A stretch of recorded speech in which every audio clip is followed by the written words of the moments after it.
Today was Winter Wasipi's last day. I know I'm saying it wrong. Wasipi. Wasepe. Wasepe? Wasepe. I don't know. But I've got to reflect a lot this week. Got to dive in and celebrating myself, which was awesome. Got to celebrate myself with a couple people that I love, which was also awesome.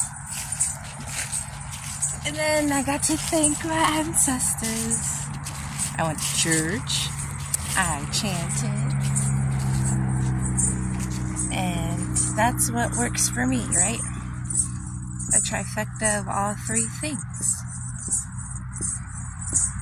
Because all three things, in essence, are what keep me going and keep me protected, right? Right.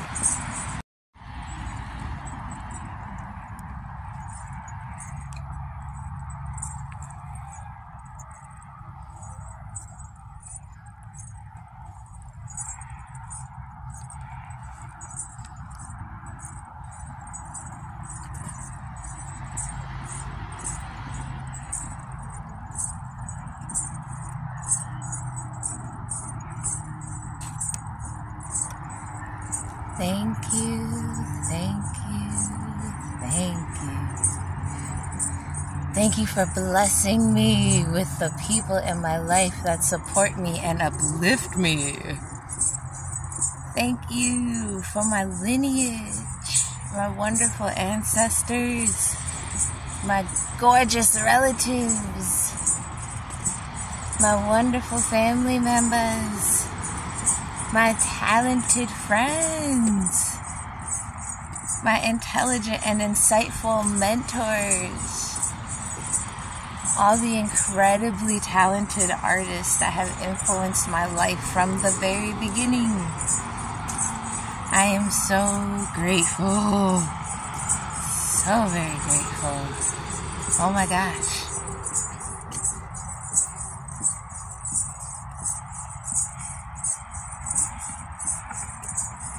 I just want to thank you, thank you, thank you, thank you, thank you, thank you. I just want to thank you, thank you, thank you, thank you, thank you, thank you. I just want to thank you.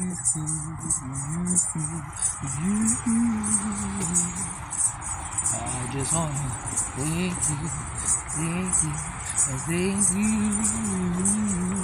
I just want to thank you, thank you, thank you.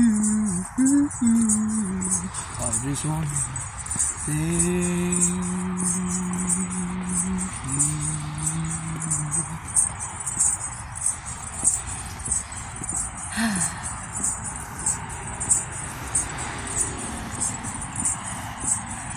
Ooh, thanks.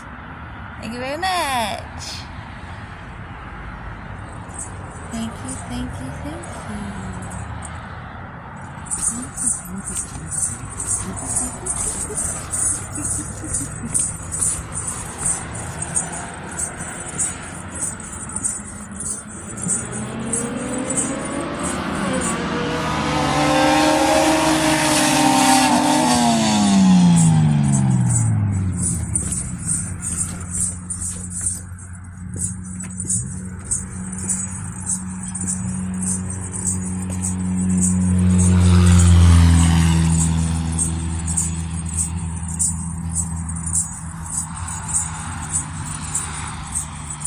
Thank you. Thank you for coming to class. Thank you for checking in. I appreciate it.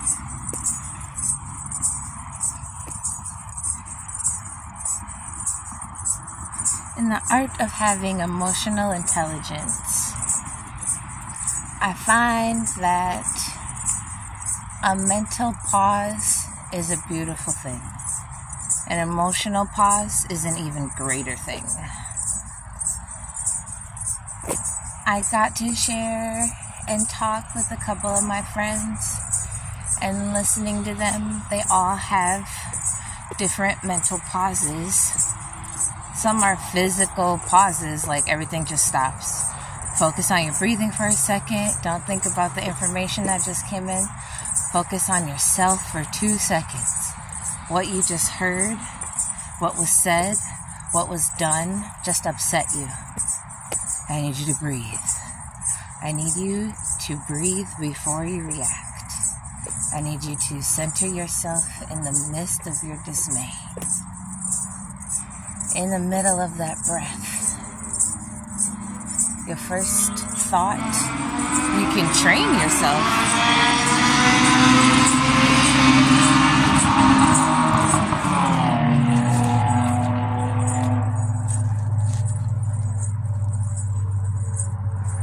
Craziness.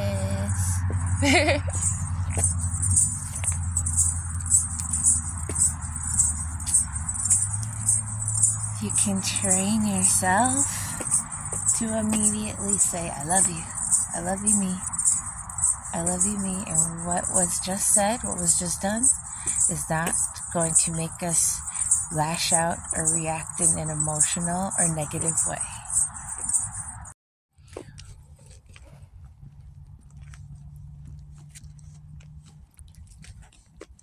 Emotional intelligence is about having the correct emotional response in a dire situation. I think practicing my Buddhism and just the concept of humanism helps with that. I mean, a lot of things go into it, right? Like, taking care of yourself and your mental health is one thing, but like really focusing on a trauma response or a trigger response is something totally else, and it is so exhausting. Ugh. One of my favorite things about not having an emotional response, it's like you go into possum mode, you know? And then you just pause. Give yourself a silent break, and you're like, okay, this is what's up. This is what I'm going to do. This is how I'm going to say it. This is how it's going to happen. And sometimes 3 weeks have gone by, and that's okay. That's what's so important about these journals that you guys have had for homework. These prayer journals, these negative thought logs, these positive thought logs, everything, these feeling journals. Like, this is so you can have emotional awareness. This is so you can check yourself. Like, oh shit. Now that the month of January is over, you can go back and do your monthly questions like, how was I feeling? Why was I feeling like that? And what areas was I lacking? And what areas did I excel? These are all things you need to ask yourself. Put yourself on the correct trajectories for success. That is the best thing anyone can do. Eliminate those distractions. Pull that shit out of somewhere and make it amazing. I want you to succeed in all areas of your life, but you have to want that. You have to want that success for yourself. You have to want that success for yourself. If you don't have it for yourself, you can't have it with nothing else.